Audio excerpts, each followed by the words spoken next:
एकाच प्रकरणावर आधारित प्रश्नपत्रिका 80 गुणांची आणि त्या प्रकरणाचं नाव आहे प्रकरण दुसरे, भारतीय समाजाचे वर्गीकरण. प्रश्नावली आपली पाहून झालेली आहे. आता प्रश्नावली झाल्यानंतर लगेचच त्या सराव प्रश्नपत्रिकेची उत्तरपत्रिका तुमच्यासमोर आपण आता सादर करत आहोत. आणि या सराव प्रश्नपत्रिकेच्या उत्तरपत्रिकेच्या माध्यमातून तुम्हाला 80 गुणांच्या प्रश्नांची सराव इथं तुम्हाला होणार आहे. आणि त्यामुळे कशा पद्धतीने आपल्याला पेपरमध्ये ते लिहिता येतील याची सुद्धा जाणीव तुम्हाला होणार आहे. तर आपण सुरुवात करत आहोत उत्तरपत्रिकेला. तर विद्यार्थी मित्रांनो, मी मोहनदास सलामे अफेक्ट ऑफ लर्निंगमध्ये आपलं स्वागत करतो. आणि चॅनलला फर्स्ट टाइम जर विजिट करत असाल तर लाईक, शेअर आणि सबस्क्राईब करायला मात्र विसरू नका. आणि जास्तीत जास्त विद्यार्थ्यांपर्यंत व्हिडिओ शेअर करा. तर सुरुवात करूया. भारतीय समाजाचे वर्गीकरण उत्तरपत्रिका. प्रश्न पहिला असा आहे, दिलेल्या पर्यायापैकी योग्य पर्याय निवडून खालील विधाने पूर्ण करा. यामध्ये पहिला प्रश्न आहे, आदिम जमातीमध्ये विवाह हा एक रिकामी जागा मानला जातो. काय मानला जातो? करार, संस्कार की परंपरा? तर याचं उत्तर दिलेलं आहे, आदिम समाजामध्ये विवाह हा एक करार मानला जातो. म्हणजे आदिम समाजामध्ये संस्कार किंवा परंपरा असं मानलेलं जात नाही, तर त्याला करार असं मानलं जाते विवाहाला. आणि हिंदू संस्कृतीनुसार विवाह हा एक संस्कार मानला जातो. त्यानंतरचा प्रश्न आहे, शहरी समाजात रिकामी जागा नातेसंबंध असतात. 3 उत्तर दिलेले आहेत, प्राथमिक, दुय्यम की मिश्र. तर शहरी समाजात दुय्यम नातेसंबंध असतात. इथं जे उत्तर आहे दुय्यम, हे दुय्यम नातेसंबंध असतात. प्राथमिक, दुय्यम आणि मिश्र. प्राथमिक म्हणजे अनौपचारिक नातेसंबंध, समजा की घट्ट असे नातेसंबंध आपण गावामध्ये जेव्हा आपण राहतो तेव्हा बघितलं असेल बऱ्याचशा वेळेस, ती आपण गाव नात्यानं गावातील प्रत्येक व्यक्तीला संबोधत असतो. पण शहरामध्ये मात्र तसं नसते, एक फक्त औपचारिकता असते आणि म्हणून शहरामध्ये दुय्यम नातेसंबंध असतात. तिसरा प्रश्न आहे, जाती, धर्म, भाषा या बाबतीमध्ये शहरी भागामध्ये संमिश्रता आणि वैविध्य असल्याने शहरांना रिकामी जागा व रिकामी जागा हे गुण प्रदान करते. उत्तर दिलेले आहेत, आकुंचित एकता, विश्वव्यापी व सहनशीलता, सहनशीलता व विविधता. तर याचं उत्तर आहे विश्वव्यापी व सहनशीलता. 2 नंबरचे जे उत्तर आहे विश्वव्यापी व सहनशीलता. पुढील प्रश्न, चेतनावाद याचे प्रणेते हे आहेत. आता प्रत्येक वादाचे प्रणेते वेगवेगळे आहेत. तर चेतनावादाचे प्रणेते कोण? एडवर्ड टेलर, रॉबर्ट मॅरेट की मॅक्स मुलर? याचे उत्तर आहे रॉबर्ट मॅरेट. रॉबर्ट मॅरेट हे चेतनावादाचे प्रणेते आहेत. त्यांनी चेतनावादाचा अभ्यास केला आणि चेतनावादावर यांनी आपलं स्वतंत्र असं मत व्यक्त केलं. आणि चेतनावाद म्हणजे काय या बाबतीमध्ये यांनी सांगितलेलं आहे.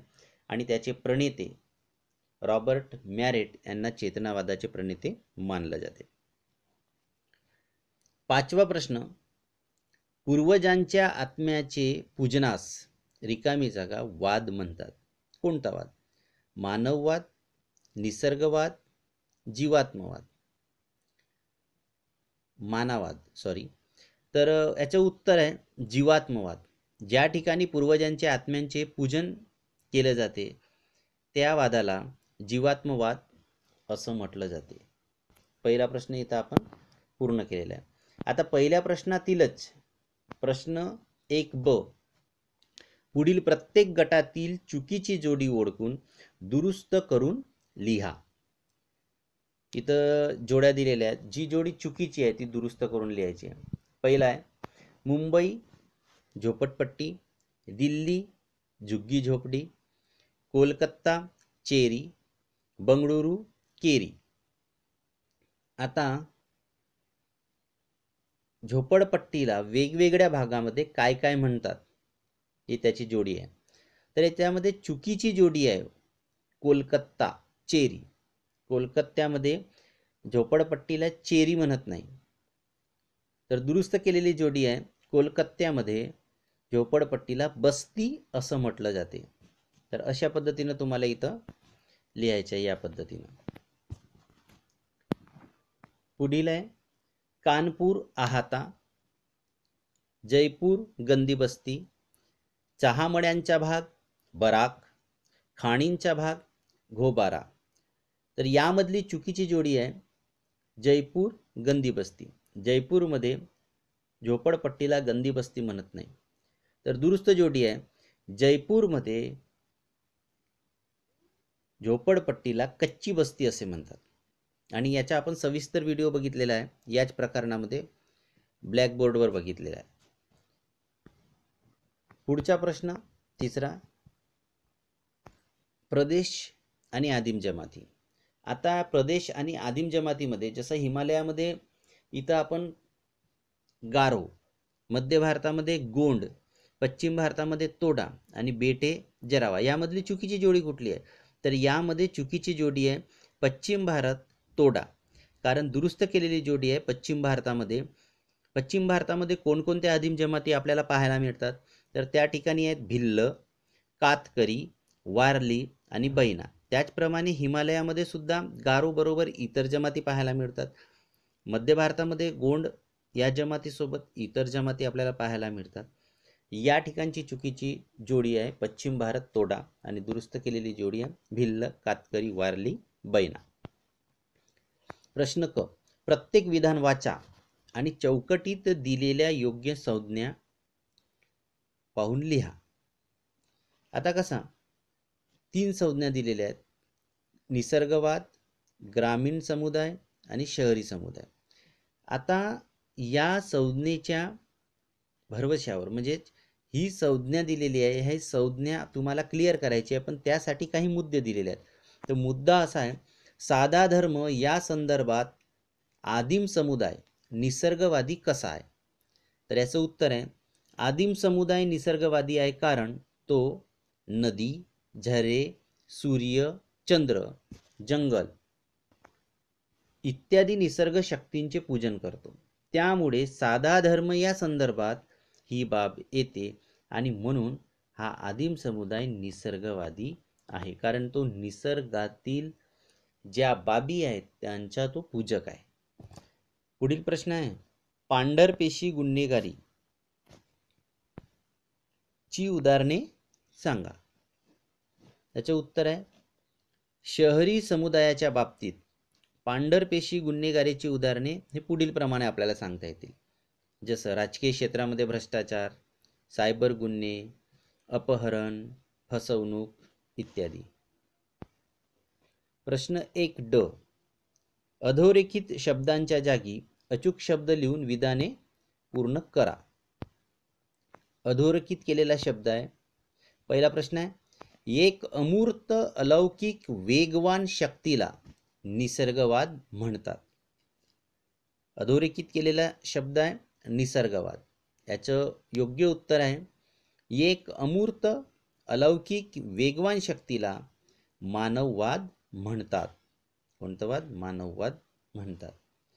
प्रश्न दुसरा आहे, प्रत्येक गावात एक गावाची देवता असते, तिला देवता म्हणतात. अधोरेखित शब्द आहे. याचं उत्तर आहे प्रत्येक गावात एक गावाची देवता असते, तिला ग्रामदेवता म्हणतात. कोणती देवता? ग्रामदेवता.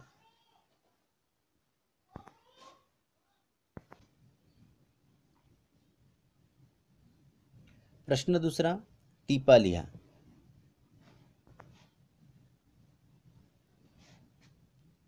ग्रामीण समुदायाच्या समस्या. आता आपण बघितलेला आहे आदिम समुदाय या प्रकरणामध्ये, ग्रामीण समुदाय, त्यानंतर शहरी समुदाय, त्यांची वैशिष्ट्ये बघितलेली आहेत, त्यांच्या समस्या बघितलेल्या आहेत. आणि त्यावरच्या उपाययोजनासुद्धा आपल्याला काही प्रमाणामध्ये माहीत करून घेता आलेल्या आहेत. तर ग्रामीण समुदायाच्या समस्या काय आहेत? तर ग्रामीण समुदायाच्या समस्या पुढील प्रमाणे आहेत. त्यामधील पहिला भाग लिहायचा आहे प्रस्तावना. ग्रामीण समुदाय म्हणजे खेड्यामधून राहणारे लोक होत. हा समाज प्रामुख्याने नैसर्गिक संसाधनावर अवलंबून असतो आणि ग्रामीण अर्थव्यवस्था ही शेती, पशुपालन आणि शेतीवर आधारित जे व्यवसाय असतात त्यावर अवलंबून असतो आणि हा समाज कृषीप्रधान समाज आहे. भारतातील ग्रामीण भागामध्ये झपाट्याने बदल होत आहे, पण ग्रामीण जीवनात याचा सकारात्मक परिणाम झाला असे म्हणता येणार नाही. आता ह्याच्या कोणकोणत्या समस्या आहेत? तर पहिली समस्या आहे दारिद्र्य. दारिद्र्य ही सामाजिक आर्थिक बाब आहे. समाजातील काही लोक त्यांच्या मूलभूत गरजाही पूर्ण करू शकत नाहीत, तेव्हा ते दारिद्र्यावस्थेमध्ये असतात. ग्रामीण भागातील बहुतांश लोक दरिद्री, बेरोजगारी अवस्थेत असल्याने त्यांची आर्थिक परिस्थिती बिकट असते. यामध्ये कारागीर यांचा समावेश होतो. पुढील दुसरी समस्या आहे निरक्षरता. शहरी लोकसंख्येची तुलना करता ग्रामीण भागामध्ये निरक्षरतेचे प्रमाण हे अधिक असते. प्राथमिक शिक्षण हा प्रत्येक बालकाचा मूलभूत हक्क आहे. यासाठी शासनाने काही विशेष तरतुदी केलेल्या आहेत. उदाहरणार्थ सर्व शिक्षा अभियान आहे. मुले आणि प्रौढांमध्ये निरक्षरतेचे प्रमाण आजही कायम आहे, जास्त प्रमाणामध्ये.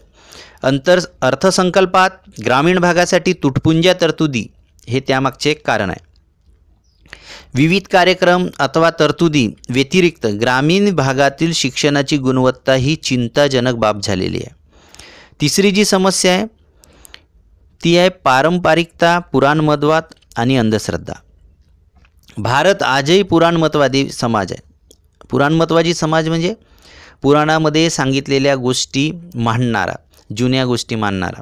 येथील लोकांचे विचार आणि श्रद्धा पारंपरिक आहेत. परंपरेने ह्या सगळ्या प्राप्त झालेल्या आहेत आणि पारंपरिक रूढी, धर्म, जीवन पद्धतीला आजही जास्तीत जास्त महत्त्व आहे. अशी जीवन पद्धती आणि दृष्टिकोन बदलण्यासाठी ग्रामीण लोक प्रतिकार करतात, बदलायला तयार होत नाही. त्यांना बदल अपेक्षित नसतो. ही एक मोठी समस्या आहे. येथील लोक बदल सहज स्वीकारत नाहीत. अनेकदा ते बदलाचा प्रतिकार करतात विधात्याच्या भीतीने, म्हणजे निर्माता. बदल स्वीकारण्याबाबत धास्ती असते, यामुळे निर्माण होणारा दृष्टिकोन हा घातक असतो. तर ही सुद्धा एक फार मोठी समस्या आहे. नंतर आहे जाती व्यवस्थेचा प्रभाव. पुढील समस्या, जाती व्यवस्थेनुसार पारंपरिक हक्क, अधिकार आणि दंड या बाबी आज फारशा नजरेस पडत नाही. परंतु जाती व्यवस्था लोकांच्या विचारात इतकी भिनली आहे की सामाजिक संबंध या व्यवस्थेमुळे आकार घेतात. असे असले तरी दैनंदिन आयुष्यातील व्यवहारामध्ये मात्र ग्रामीण लोक एकमेकांना सहकार्य करतात. आणि कसं असते, यामध्ये प्रत्येक जातीतील लोकांची कामे ठरलेली आहेत. जातींचे सण, उत्सव समान असतात, त्याला सर्वांची मान्यता असते. पुढील समस्या आहे शेतकऱ्यांच्या आत्महत्या. ही फार गंभीर बाब आहे. शेतकरी आत्महत्या ही जी समस्या ही प्रामुख्याने भारतात गंभीर स्वरूपाची आहे. याचे कारण असं आहे की येथील बहुतांश लोकसंख्या उपजीविकेसाठी कृषी व्यवसायावर आधारित आहे. आता आत्महत्या केलेल्या शेतकऱ्यापैकी अधिक शेतकरी कर्जबाजारी होते. भारतातील कृषी क्षेत्रावर आर्थिक सुधारणांचा अंशतः सकारात्मक परिणाम झाला, हे मात्र नक्की. या सुधारणांचे नकारात्मक परिणामही आपल्याला पाहावयाला मिळतात आणि शेतकऱ्यांची आत्महत्या ही ग्रामीण भागामध्ये मोठी समस्या आहे. नंतर आहे स्त्रियांचे दुय्यम स्थान. कुटुंब, धर्म, रूढी आणि परंपरांच्या नियंत्रणामुळे समाजामध्ये स्त्रियांना दुय्यम स्थान आहे. समाजाच्या प्रत्येक स्तरावर पितृसत्ताक मूल्ये आणि पद्धतीच्या पगडा आहे. यामुळे समाजात दुजाभाव निर्माण होतो आणि लिंगभावाबाबत ठाम मते तयार होतात. म्हणजे स्त्री आणि पुरुषामध्ये या ठिकाणी भेदभाव केला जातो. ही सुद्धा ग्रामीण भागामध्ये फार मोठ्या प्रमाणामध्ये समस्या आपल्याला पाहायला मिळते. पुढील समस्या आहे कौटुंबिक वाद. जमिनीच्या मालकीवरून ग्रामीण भागामध्ये कौटुंबिक वाद होणे ही बाब काही नवीन नाही. अशा तंट्यामुळे अनेक संयुक्त कुटुंबे उद्ध्वस्त झाली आहेत. या भांडणामुळे बरेचसे कुटुंब उद्ध्वस्त झालेले आहेत. कुटुंबातील अनेक सदस्यामध्ये जमिनीची वाटणी झाल्याने जमिनीच्या तुकड्यावर पीक घेणे शक्य होत नाही. उदाहरणार्थ 1 एकर इतक्या लहान जमिनीची 4 भागामध्ये विभागणी करण्यात आली तरी अशा जमिनीवर पिकाची लागवड करणे आर्थिकदृष्ट्या परवडत नाही. आणि मालमत्तेच्या तंट्यामुळे ग्रामीण भागातील शेतकऱ्यांच्या मोठ्या प्रमाणात नुकसान होते. त्यामुळे साहजिकच त्यांच्या पुढील पिढीला वादग्रस्त जमिनीवर शेती व्यवसाय करण्यास प्रोत्साहन मिळत नाही. आता दुसरा प्रश्न आहे, आदिम समुदायांची वैशिष्ट्ये. तर आदिम समुदायाची वैशिष्ट्ये पुढील प्रमाणे आहेत. पहिले वैशिष्ट्य आहे भौगोलिक अलिप्तता. भौगोलिक अलिप्तता. अलिप्तता म्हणजे वेगळेपण, सगळ्या गोष्टीपासून वेगळं राहणे. आदिम जमाती विशिष्ट भौगोलिक प्रदेशामध्ये राहतात. हे लोक साधारणपणे दूरवरच्या जंगलात किंवा डोंगराळ भागात पाड्यामध्ये राहतात. आज मात्र अनेक आदिम लोकांनी ग्रामीण व शहरी भागात स्थलांतर केले आहे. हे लोक आता बिगर आदिवासी लोकांशी मिळून मिसळून राहतात. दुसरं वैशिष्ट्य आहे आदिवासी समाजाचं आर्थिक जीवन. हे लोक अन्न संकलन, शिकार, मासेमारी, टोपल्या तयार करणे, विणकाम, खाणकाम इत्यादी कामे करतात. आणि याशिवाय प्राथमिक आणि स्थलांतरित शेती करतात. स्थलांतरित शेती म्हणजे एका ठिकाणी शेती करून झाली की ते दुसऱ्या ठिकाणी, ज्या ज्या ठिकाणी गेले त्या त्या ठिकाणी ते शेती करतात. त्यांचे आर्थिक जीवन पारंपरिक तंत्रावर आधारित असते. त्यामुळे शेतीचे उत्पादन कमी असते. आदिम लोक प्रामुख्याने वस्तू विनिमय पद्धतीचा वापर करतात. म्हणजे वस्तूच्या बदल्यामध्ये वस्तू, कामाच्या बदल्यामध्ये वस्तू. या समाजामध्ये पायाभूत सोयी सुविधांची कमतरता असते. विपणनाच्या सोयी देखील नसतात. या समाजात साक्षरतेचे प्रमाण कमी असते. आदिम लोकांमध्ये अनारोग्याचे प्रमाण अधिक असते. अशा कारणामुळे आदिम लोक आर्थिकदृष्ट्या मागास असतात. एखादा भाग जर तुम्हाला यामध्ये क्लिअर होत नसेल तर तसं तुम्ही कमेंटमध्ये लिहा. तिसरा आहे अस्मितेची जाणीव. आदिम लोक स्वतःची वैशिष्ट्यपूर्ण अशी ओळख जपतात. त्यांची ओळख ही वैशिष्ट्यपूर्ण असते. या अस्मितेमुळे आदिम समुदायातील लोक परस्परांशी जोडले जातात. विशिष्ट भौगोलिक सीमा हे आदिम समुदायाच्या अस्मितेचे मूळ होय. अस्मितेच्या जाणीवेमुळे आदिवासी जमातींचे अस्तित्व टिकून राहते. प्रत्येक आदिम समुदायाचे एक विशिष्ट नाव असते. एक्झाम्पल घ्यायचं झालं तर वारली, इरुला, गोंड, नागा हे आदिवासी जमातीचे नाव आहेत. खासी. त्यामुळे त्यांची सांघिक आणि ऐक्य भावना दृढ झालेली असते. पुढील वैशिष्ट्य आहे त्यांच्या आंतरविवाही समूह. विवाहाच्या बाबतीमध्ये साधारणपणे आदिम लोक त्यांच्या जमातीबाहेर विवाह करत नाही. जमातीच्या बाहेर हे विवाह करत नाही म्हणजे नाहीच. जमाती अंतर्गत विवाह करणे ही रूढ चाल आहे. आदिम जमातीतील विवाह जमातींच्या आंतरविवाह नियमानुसार होतात.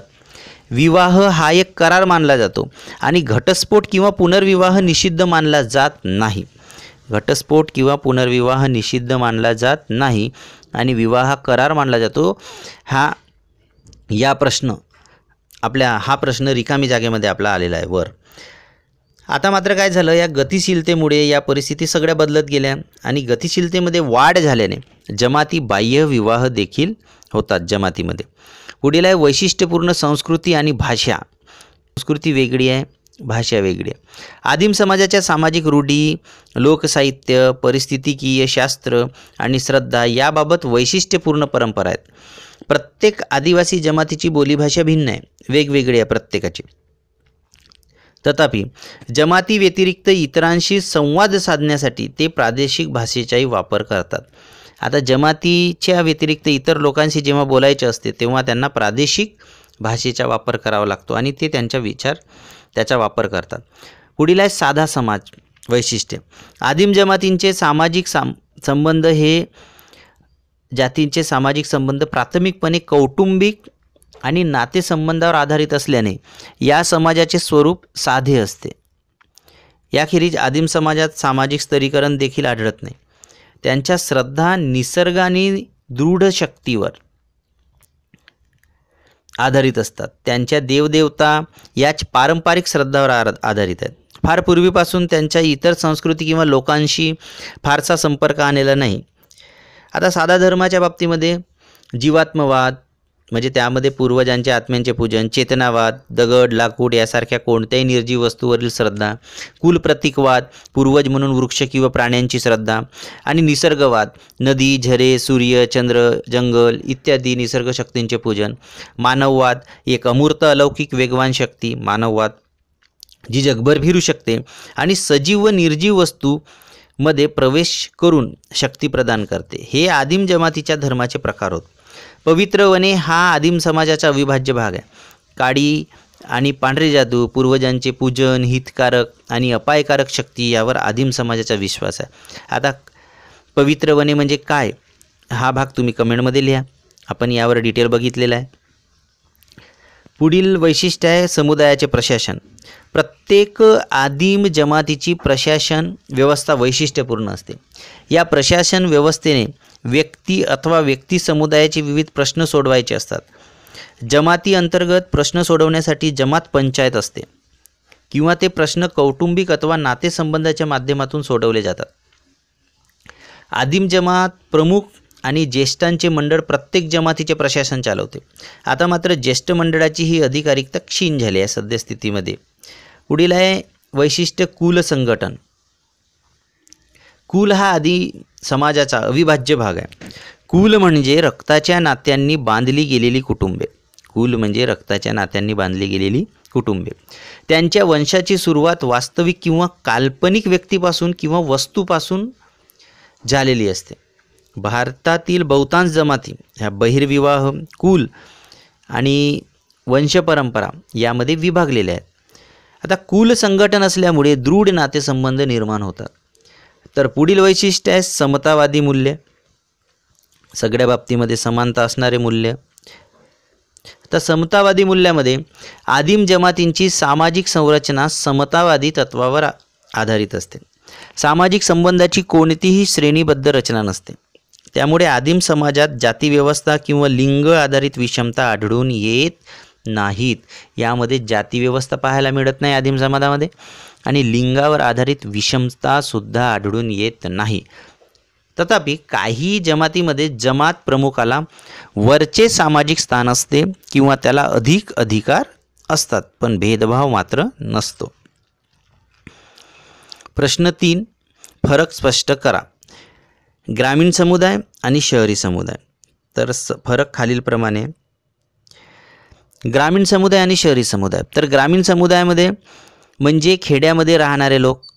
तर शहरी समुदाय म्हणजे नगर किंवा महानगरामध्ये राहणारे लोक.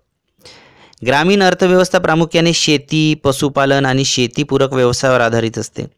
तर शहरी अर्थव्यवस्था ही बाजारपेठ आणि चलन अर्थव्यवस्था आणि उद्योगधंदे यावर आधारित असते. ग्रामीण समुदायात लोकसंख्येची घनता कमी असते, तर शहरी समुदायामध्ये लोकसंख्येची घनता ही अधिक असते. ग्रामीण समुदायात संबंध हे अनौपचारिक असतात, तर शहरी समुदायामध्ये संबंध हे औपचारिक असतात. पुढील भाग आहे फरक स्पष्ट करा. आदिम समुदाय आणि ग्रामीण समुदाय. तर आदिम समुदाय आणि ग्रामीण समुदाय यामधला फरक आहे. आदिवासी म्हणजे वासाहतिक काळात समान कर्म असलेल्या लोकांचा गट होय. तर ग्रामीण समुदाय म्हणजे खेड्यामध्ये राहणारे लोक होत. आदिम समुदायातील लोक अन्न संकलन, शिकार, मासेमारी, टोपल्या तयार करणे, विणकाम, खाणकाम करणे, स्थलांतरित शेती करणे, आर्थिक जीवन पारंपरिक तंत्रावर यांच्या आधारित असते. तर ग्रामीण समुदायामध्ये अर्थव्यवस्था प्रामुख्याने शेती, पशुपालन आणि जे शेतीपूरक व्यवसाय असतात त्याच्यावर आधारित असते. आदिम जमाती विशिष्ट भौगोलिक प्रदेशामध्ये राहतात, तर ग्रामीण समुदाय हा गावात किंवा खेड्यामध्ये राहतो. आदिवासी समुदायामध्ये जमात पंचायत प्रश्न सोडवते, तर ग्रामीण समुदायामध्ये गाव पंचायत प्रश्न सोडविते. सद्यस्थितीमध्ये जर हे प्रश्न न्यायव्यवस्थेच्या माध्यमातून सोडविण्यावर जास्तीत जास्त प्रमाणामध्ये भर असतो. पुढील फरक आहे शहरी समुदाय आणि ग्रामीण समुदायाची वैशिष्ट्ये. ग्रामीण समुदायामध्ये ऐक्यभावना अस्तित्वात असते. शहरी समुदायाच्या सामाजिक आणि सांस्कृतिक बहुजिन्सीपणा व्यवसायामध्ये असतो, त्यामुळे ऐक्यभावना थोडीशी दुरावली असते. ग्रामीण समुदायामध्ये लोकसंख्येची घनता ही कमी असते. तर शहरी समुदायामध्ये लोकसंख्येची घनता जास्त असते. ग्रामीण भागात प्रामुख्याने व्यवसाय कृषीवर आधारित असतात प्रामुख्याने. तर शहरामध्ये बिगर कृषी व्यवसाय आणि भिन्न भिन्न व्यवसाय श्रमविभाजनानुसार असतात. ग्रामीण भागात एकत्र कुटुंब पद्धती आपल्याला पाहावयास मिळते. तर शहरी भागामध्ये विभक्त कुटुंबाची संख्या जास्त असते. पुन्हा त्यामध्ये पारंपरिकता, पुराणमतवादी आणि अंधश्रद्धा आपल्याला ग्रामीण भागामध्ये पाहायला मिळते. तर शहरामध्ये येथील लोक पुरोगामी आहेत. विज्ञान आणि तंत्रज्ञानाशी ते संपर्कामध्ये असतात. प्रश्न 4, खाली दिलेल्या संकल्पना उदाहरणासह पूर्ण करा. संकल्पना आपल्याला दिलेली आहे ग्रामीण धर्मश्रद्धा. तर ग्रामीण धर्मश्रद्धा म्हणजे काय, तर धार्मिक रीती आणि विधीवर जे अनन्यसाधारण विश्वास हे ग्रामीण समुदायाचे एक वैशिष्ट्य आहे. तर ग्रामीण भागात समृद्धता राहावी म्हणून धार्मिक विधी केले जातात. धर्म, देव आणि धार्मिक परंपरावर ग्रामीण समुदायाचा प्रगाढ विश्वास आहे. आणि प्रत्येक गावाची एक देवता आहे, तिला ग्रामदेवता म्हणून ओळखले जाते. प्रत्येक जातीचे लोक ग्रामदेवतेला पूज्य मानतात. आता हे सकारण स्पष्ट करण्यासाठी आपल्याला काही उदाहरणं द्यावं लागेल. ते उदाहरणं आहेत. उदाहरणार्थ पहा, गावामध्ये जत्रा किंवा उत्सव साजरा केला जातो. याखेरीज लोक कौटुंबिक देवतेचे पूजन करतात. पुढील भाग आहे शहरी बेरोजगारी. तर शहरी बेरोजगारी म्हणजे काय? शहरी बेरोजगारी म्हणजे भारतातील शहरी बेरोजगारीचे प्रमाण श्रमिकांच्या प्रमाणाच्या 15 ते 25% इतके आहे. शिक्षित लोकांमध्येही टक्केवारी अजून जास्त आहे. सर्व शिक्षित बेरोजगारीतापैकी निम्मे लोक 4 महानगरामध्ये, त्यामध्ये दिल्ली, मुंबई, कोलकाता आणि चेन्नई इत्यादी आहेत, अशी नोंद आढळते. शिवाय शहरातील रोजगार ग्रामीण रोजगारापेक्षा अधिक असला तरी शहरी भागातील जगण्याचा खर्च पाहता हा रोजगार फारच कमी आहे. प्रश्न 5, संकल्पनांची आकृती पूर्ण करा. प्रश्न 5 आहे आदिवासींच्या शोषणाची कारणे. तर इथं तुम्हाला संकल्पना चित्र पूर्ण करायचं आहे. तर आदिवासींच्या शोषणाची कारणे आहेत. आदिम समाजाच्या खनिज आणि नैसर्गिक संसाधनावर ब्रिटिशांचा ताबा हवा होता ब्रिटिशांना, त्यामुळे त्यांनी त्यांचे शोषण केलं.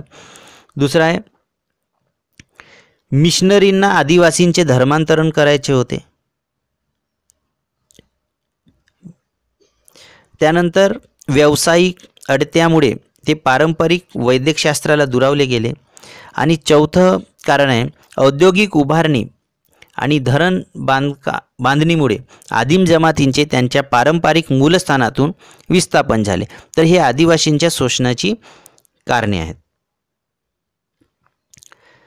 प्रश्न 5ब, खालील विधान चुकी बरोबर हे सांगून सकारण स्पष्ट करा. कारण सांगायचे या ठिकाणी आणि विधान चूक असेल तर चूक, बरोबर असेल तर बरोबर या ठिकाणी लिहायचं आहे.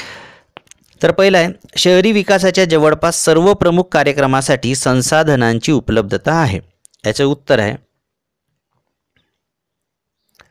शहरी विकासाच्या जवळपास सर्व प्रमुख कार्यक्रमासाठी संसाधनाची उपलब्धता आहे हे विधान चूक आहे.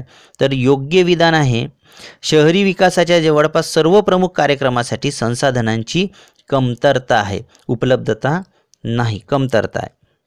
कारण आहे याचं नियोजनाची सुरुवात झाल्यापासून शहरी विकासाला तितकेसे प्राधान्य देण्यात आले नाही. नियोजित खर्चापैकी केवळ 3-4% रक्कम शहरी क्षेत्राच्या विकासासाठी ठेवण्यात आली. 2011च्या जनगणनेनुसार भारतातील लोकसंख्येच्या 67.84% लोक ग्रामीण भागात राहतात. आता याचं उत्तर आहे हे वरील विधान बरोबर आहे. विधान बरोबर आहे, योग्य आहे. कारण शहरांची वाढ होत असली तरी जगभरातील लोकसंख्या प्रामुख्याने ग्रामीण भागात राहणारी आहे. त्यामुळे जनगणनेनुसार भारतातील लोकसंख्येच्या 67.84% लोक ग्रामीण भागामध्ये राहतात. हे विधान योग्य आहे. आता खालील उतार्यावर आधारित प्रश्नांची उत्तरे लिहा. इथं एक उतारा दिलेला आहे, ते तुम्ही प्रत्यक्षात वाचून घेऊ शकता. याचे उत्तर आपण इथं दिलेलं आहे. त्यावर आधारित पहिला प्रश्न असा आहे मुंबई भूप्रदेशाच्या बाबतीत वरील उतार्यात काय सांगितलं आहे. तर महत्त्वाचे मुद्दे इथं फक्त लिहिलेले आहेत मी. वरील उतार्यावर नुसार मुंबई शहराच्या एकूण भूप्रदेशावरील 1/6 भाग 1000 माणसांनी व्यापलेला आहे. बृहन्मुंबईच्या आराखड्यानुसार 1000 माणसांनी 4 एकर भाग व्यापलेला असावा असे सुचविण्यात आले. दुसरा प्रश्न आहे, शहरातील लोकसंख्येची घनता ही कशा प्रकारची अडसर आहे म्हणजे अडचण आहे. तर याचे उत्तर आहे, शहरातील वाढत्या लोकसंख्येमुळे सोयीसुविधा पुरविण्याची समस्या निर्माण होते. निवास, वीज पुरवठा, दळणवळण, रोजगार यावर प्रचंड ताण येतो. ही एक त्यामधील अडसर आहे. प्रश्न 6वा, आपले मत नोंदवा.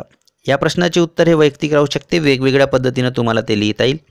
ग्रामीण विकास आज काळाची गरज आहे का? तर ग्रामीण विकास काळाची गरज आहे, कारण ग्रामीण आणि शहरी भाग हा एकमेकावर अवलंबून आहे. खेड्याचा विकास झाला तरच देशाचा विकास होईल. सरकारने जरी अनेक ग्रामीण विकासासाठी अनेक योजना हाती घेतलेल्या असल्या तरी त्यांची अंमलबजावणी योग्य रीतीने होत आहे का नाही ही एक समस्या आहे. ग्रामीण भागात 68.84% लोक राहतात, म्हणजे एकूण लोकसंख्येच्या तुलनेत ग्रामीण भागात जास्तीत जास्त लोक राहतात, म्हणून विकास होणे गरजेचे आहे. तर पुढील प्रश्न आहे, बेरोजगारी ही एक समस्या आहे का? याचे उत्तर आहे होय, बेरोजगारी ही एक समस्या आहे. भारतातील शहरी बेरोजगारीचे प्रमाण श्रमिकांच्या प्रमाणाच्या 15 ते 25% इतके आहे. शिक्षित लोकांमध्ये टक्केवारी जास्त आहे. शिक्षित शहरी बेरोजगारीतांपैकी निम्मे लोक 4 शहरामध्ये राहतात, दिल्ली, मुंबई, कोलकाता आणि चेन्नई अशी नोंद आहे. शिवाय शहरातील रोजगार ग्रामीण भागातील रोजगारापेक्षा अधिक असला तरी शहरी भागातील जगण्याचा खर्च जास्त असल्यामुळे बेरोजगारी ही एक फार मोठी समस्या आहे. पुढील प्रश्न आहे 7. पुढील प्रश्नाचे उत्तर सविस्तर लिहा, कमीत कमी 150 शब्दामध्ये. तर आदिम समाज हा ग्रामीण समुदाय आणि शहरी समुदायाच्या बाबतीत कसा वेगळा आहे, त्याचे वैशिष्ट्य काय आहेत, हा समाज साधा समाज म्हणून कसा प्रचलित आहे, तर ह्या सगळ्या गोष्टीचे बराचसा भाग आपल्या वरील उत्तरपत्रिकेमध्ये आलेला आहे. आणि त्यामुळे तुम्ही ह्या प्रश्नाचे उत्तर तुम्ही तुमच्या मतानं 150 शब्दामध्ये, कमीत कमी 150 शब्दामध्ये लिहा. आणि जर ह्या संदर्भात काही अडचण असेल तर तसं तुम्ही कमेंटमध्ये लिहा. आपण त्यावर एक स्वतंत्र व्हिडिओ बनवू शकतो किंवा कमेंटमध्ये मी तुम्हाला त्याचे उत्तरं देईल. तर विद्यार्थी मित्रांनो, ही उत्तरपत्रिका तुमच्या उपयोगी पडेल आणि दुसऱ्या प्रकरणाची पूर्ण तयारी ह्या प्रश्नपत्रिकेच्या माध्यमातून तुमची जवळपास होत आलेली आहे असं समजायला हरकत नाही. तर चॅनलला फर्स्ट टाईम भेटले असाल तर लाईक, शेअर आणि सबस्क्राईब करायला मात्र विसरू नका. आणि लगेचच भेटूया पुढील व्हिडिओमध्ये लवकरच. तोपर्यंत बाय.